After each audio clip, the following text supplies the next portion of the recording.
Next, acknowledge the children, praise a child who answered correctly on what you were working on, and restate your expectation as a challenge. Include words like starting over or let's try it again. Repeat the exercise from the beginning. Remember, you'll repeat the exercise with the entire group until the group is able to respond correctly to all the steps from beginning to end without error.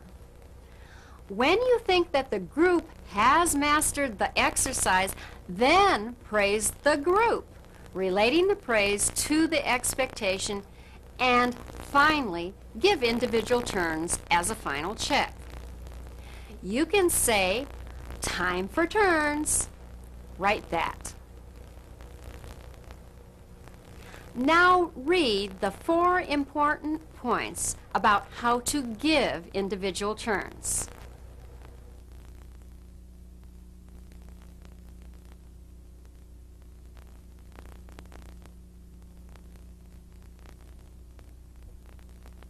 Remember, you give individual turns only when the group appears to have mastered the entire exercise.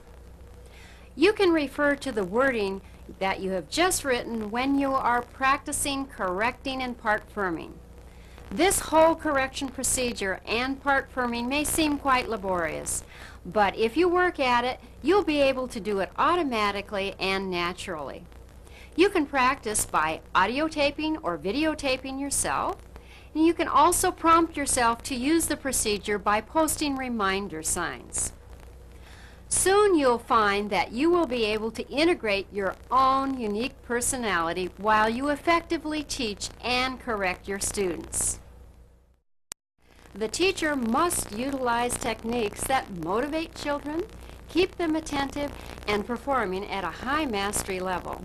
These techniques that contribute to a positive learning environment include stating behavioral and academic expectations clearly, praising specifically, correcting effectively, and providing individual turns appropriately. The first step in teaching children how to work as a group is stating expectations clearly, communicating to the children the behaviors that you want.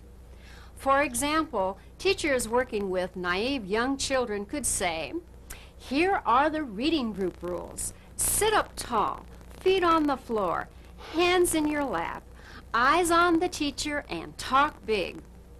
A good way to design positive expectations is to think of a typical inappropriate behavior, then state the opposite as your expectation.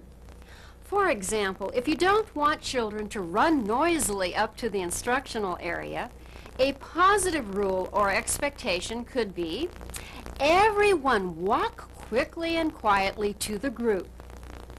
Expectations should be positive, short, and stated in simple language. They can be said in a fun, challenging manner, like rules for a game. For example, "Let's see if you can all say the sound as long as I hold up my finger." When you state your expectation is important. Stating expectations to students before an activity may prevent inappropriate behaviors. How you state your expectations or rules is also important. Be enthusiastic, but don't be too wordy. Don't take more than a few seconds to state your expectation. Just stating rules or expectations will not in itself be sufficient to get the children to behave as you want them to. The question is, what do you do when the children are not doing what you want them to? You could react by giving attention to the child who is not doing what you want. For example, all the children in the group except Jason are looking at the book. You might say, "Jason, watch the book." Jason may then look at the book. However, consistently giving attention to children who are not doing what you want is very dangerous. In fact, there's research to show that the more teachers say no and don't about a particular behavior, the more that behavior occurs. Instead of giving attention to children not doing what you want, we strongly recommend that you use praise to children who are doing what you want as your first reaction. To be effective, your praise must be specific. You can let an undesired child behavior prompt you to use praise specifically. For example, when you see children playing with their fingers instead of attending to your presentation, you could say to another child, "Robin, good sitting tall with your hands in your lap and watching the book." If you see a child leaning back in the chair, you could say, "Wow, look at Eunice. She's sitting with her feet on the floor and her back on the chair." Remember, to be effective, praise must be specific. We must let the children know exactly what we want. Simply stating, "Eunice is being good," will not communicate to the children the behaviors we desire. Now, let's practice generating specific praise. I'm going to present different examples of inappropriate classroom behaviors that are typical of young children. After each description, you state an opposite or incompatible behavior as specific praise. Tell it to a partner, then I'll give you a possible wording. First situation. While you are presenting a reading exercise, you notice one child is staring at his shoes. What would you say? Take turns with a partner.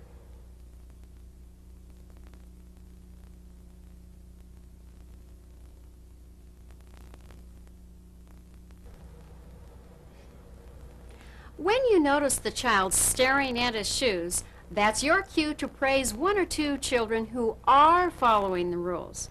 You could say something like, "Maurice, good watching the book," or "Nancy, your eyes are on the book. You're not going to get tricked." Notice that the praise is actually a restatement of the rules, and that after the praise I added on a bit of a challenge. This makes it fun for the children and makes it seem that not following the rules means that they're getting tricked, not that they're outwitting you and getting your attention with off-task behavior. Next situation. You notice that one child is leaning her chair backwards. What would you say?